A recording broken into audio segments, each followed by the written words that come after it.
Viva Voz, com Vera Magalhães.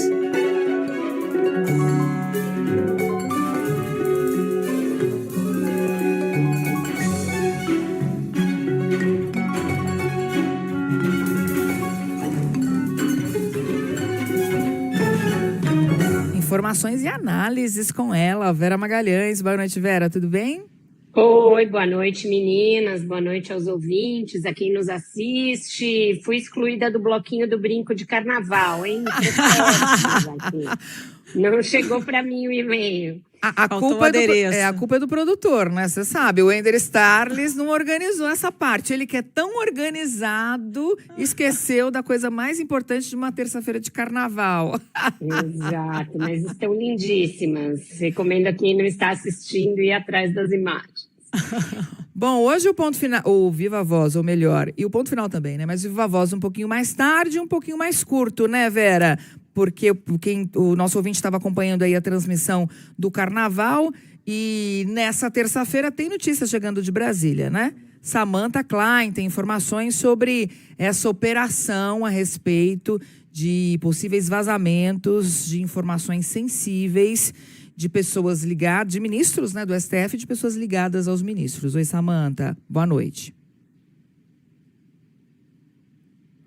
Samantha Klein, nos ouve? Samantha Klein, a gente está tentando refazer aqui a ligação com a Samantha Klein. Agora sim. Oi, Samantha, nos ouve?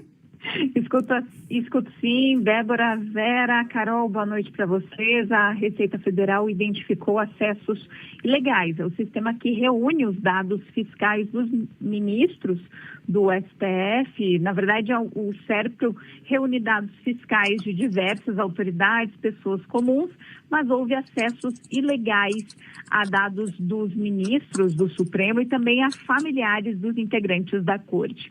Numa operação autorizada por Alexandre de Moraes, 4 investigados foram alvo de busca e apreensão da Polícia Federal nesta terça-feira. Esses servidores são ligados ao fisco. A esposa de Alexandre de Moraes, Viviane Barce de Moraes, inclusive teria sido um dos alvos dessa quebra de sigilo ilegal. O Supremo informou que as investigações iniciais demonstram, conforme relatório formulado pela Receita, múltiplos acessos sem qualquer justificativa funcional e que foram feitos por esses 4 servidores. A Procuradoria-Geral da República afirma ainda que, abre aspas, a exploração fragmentada e seletiva de informações sigilosas de autoridades públicas estaria sendo instrumentalizada para produzir suspeitas artificiais de difícil dissipação. E aí, com isso, a Polícia Federal também está investigando se houve venda de dados ou até mesmo uso político dessas informações. Medidas cautelares como busca e apreensão, quebra de sigilos bancário e fiscal, além de recolhimento domiciliar e afastamento imediato do exercício da função pública foram aplicadas aos servidores investigados. Eu falei com alguns juristas, o advogado criminalista André Lozano comenta essa operação de hoje. Ele destaca que as quebras de sigilo sem autorização da Justiça são ilegais. A gente está falando de diversos envolvidos nos cargos mais altos.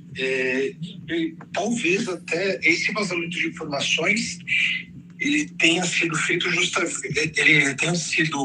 feito primeiro para atacar os ministros, enfraquecer a apuração do Banco Master e outra coisa. Um vazamento ilegal, muitas vezes a gente não sabe a veracidade das informações, né? Então, até por isso que é um dos motivos que é considerado prova ilícita.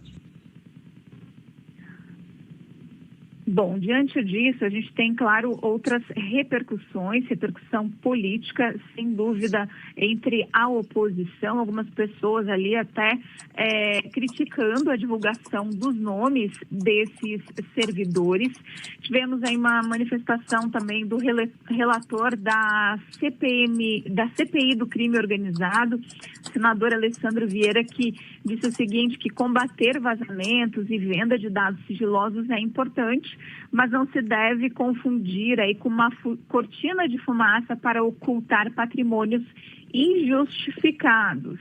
E a gente teve também uma manifestação do sindicato da categoria criticando as medidas cautelares contra um auditor investigado por acessos ilícitos. Nessa nota, a Unafisco critica o afastamento com base na presunção de inocência e diz que auditores não podem ser instrumentalizados para tirar o foco do debate público. Com vocês. Obrigada, Samantha Klein, pelas informações. Bom, Vera, é uma situação bastante grave, delicada, e essas consultas irregulares, enfim, não se sabe exatamente para que finalidade, né? Olha, esse caso é bem complexo.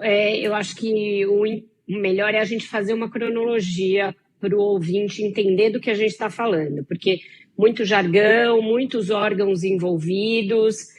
Seguinte, tudo isso começa lá em janeiro, dia 11 de janeiro, quando o ministro Alexandre de Moraes, no âmbito do inquérito das fake news, abre uma nova PET. O que chama PET? Sigla PET.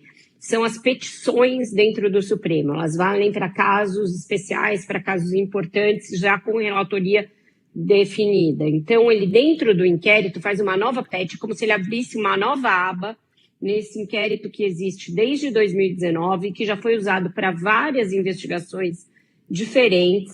E nessa PET, ele pede para investigar se houve vazamento de dados de forma irregular por parte da Receita Federal. E aí, a Receita Federal abre uma auditoria e agora, fevereiro, informa o ministro, informa a PGR que sim, que essa auditoria encontrou acessos injustificados e com aparência de ilegalidade relativo a dezenas de pessoas, entre elas ministros e familiares. Aí, a partir disso, o Procurador-Geral da República, Dr. Paulo Gonet, faz um pedido, uma representação à Polícia Federal para que haja uma operação de busca e apreensão. E, a partir disso, se determinam várias medidas cautelares contra 4 servidores da Receita. Então, uma coisa numa velocidade enorme, que começa com uma desconfiança do ministro Alexandre de Moraes de que os dados dele e da sua esposa haviam sido vasculhados de forma ilegal. Então, ele pressupôs que tivessem sido, pediu a investigação e a investigação voltou com uma resposta aparentemente positiva. E, a partir daí, rapidamente, uma série de medidas bastante graves tomadas. Pergunto, qualquer um de nós que tivesse ali dados vasculhados ou que tivesse a sensação de que seus dados foram vasculhados de forma ilegal, nunca conseguiríamos, nessa velocidade, essa cadeia de eventos que aconteceu nesse caso. Em um mês, aconteceu tudo isso. Então, tudo isso parte de uma prerrogativa especial que o Supremo Tribunal Federal tem de determinar investigações de ofício quando elas atingem membros da Corte. Isso tudo dentro do âmbito de um inquérito que existe desde 2019. Ou seja, a gente está diante de uma coisa com muita gravidade, que aparentemente servidores da Receita Federal fizeram acessos ilegais a dados sigilosos de ministros, familiares e sabe-se lá de mais quem, sabe-se lá com que objetivo, instrumentalizados de uma ou de outra forma, para fins políticos ou econômicos, o que é grave e precisa ser investigado, mas a gente também está diante da permanência de uma situação em que o Supremo, ao primeiro sinal de alguma coisa que beire uma investigação sobre algum dos seus integrantes ou seus familiares, usa desses expedientes excepcionais aos quais ele próprio Supremo tem acesso para assustar essas investigações. Isso aconteceu também em 2019. Em 2019 havia ali suspeitas de algumas operações, etc., envolvendo escritórios de familiares de ministros e foram sustadas investigações do COAF e da Receita Federal relativas a eles. Isso em agosto de 2019. Então, a gente tem que discutir essas duas coisas. Não pode haver instrumentos que sistematicamente blindem os ministros do Supremo de qualquer esclarecimento a respeito de dados ligados a eles e a seus familiares. Porém, a gente também não pode aceitar que esses dados venham a público fruto de vazamentos ilegais e de arapongagem em dados sigilosos de ministros. Então, é um caso de muita complexidade. Em todas as pontas, ele tem ali anomalias, coisas que não são do funcionamento regular e republicano das instituições. Então, a gente tem que ter investigação de tudo, transparência de tudo. Ninguém pode instrumentalizar dado da Receita e do COAF, ainda mais para atingir magistrados, porque isso é muito grave. E também a gente não pode achar que é bacana, que é normal, que ministros do Supremo, sempre que há um sinal de que há coisas que eles precisem explicar, lancem mão de expedientes para assustar qualquer investigação.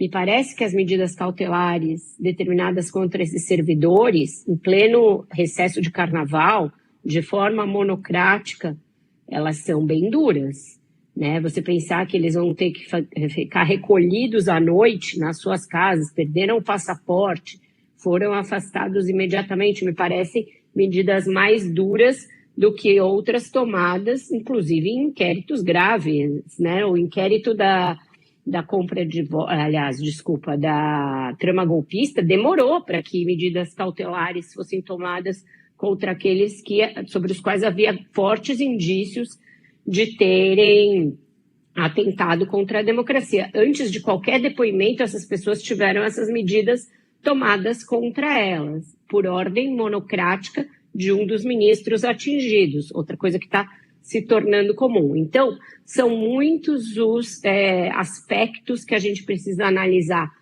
com desprendimento, com calma, sem paixões, para que a gente tenha o quadro completo dessa situação. E já gera repercussões, né, Vera? A gente trouxe, inclusive, ontem aqui no Ponto Final, a reação no Congresso, parte dos parlamentares tratando tudo isso como uma tentativa de blindagem. Hoje a Folha de São Paulo trouxe um bastidor, conversou com pelo menos um dos outros ministros do Supremo, que também discordou da maneira como Alexandre de Moraes conduziu a investigação e disse que a operação não poderia ser uma diligência dentro do inquérito das fake news. Na opinião desse ministro, deveria ter sido aberto um inquérito próprio a partir de pedido da Procuradoria-Geral da República, e aí caberia ao presidente da Corte decidir se o procedimento deveria ser ou não distribuído livremente entre os integrantes do tribunal, talvez aí com outro relator, né? Exatamente, nunca de ofício, nunca como parte de um inquérito que já virou uma árvore de Natal, porque tudo pode ser pendurado ali, e que dura inacreditáveis 7 anos, não existe isso, um inquérito que fique aberto por 7 anos, e no qual caiba tudo, e de novo, tendo o ministro como parte atingida e parte que toma, que toma as decisões. Isso está se tornando praxe e não tem uma disposição aparente do Supremo de, enfim, conter esse seu poder excepcional e, enfim, levar esse inquérito para o seu desaguadouro, para o seu término e, a partir daí, disciplinar como outros semelhantes podem ser abertos. E a participação do Ministério Público também me chama atenção.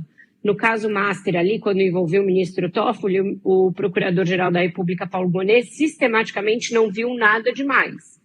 Nesse caso, depois de o ministro Alexandre de Moraes, de ofício, tomar medidas, ele vai lá e chancela. O que ele faz? Ele pede à Polícia Federal para tomar providências a partir da resposta preliminar da Receita Federal. Então, muitas coisas para as quais não tem uma métrica. A ação é uma hora de um jeito, outra hora de outro jeito, a depender de quem são as partes envolvidas. E isso não é bom para a transparência, não é bom para as instituições, não é bom para o que se espera de comportamento republicano de autoridades e instituições. Bom, Vera, esse assunto com certeza vai render Mais ainda, né? A gente com certeza vai falar mais sobre ele. Muito obrigada. Hoje o Viva Voz um pouquinho mais curto, porque tivemos a transmissão aqui da apuração do Carnaval de São Paulo, mas amanhã a Vera Magalhães está de volta. Beijo. Isso. Terça gorda e Viva Voz magro. Até mais, meninas. Um beijo. Beijo, Vera.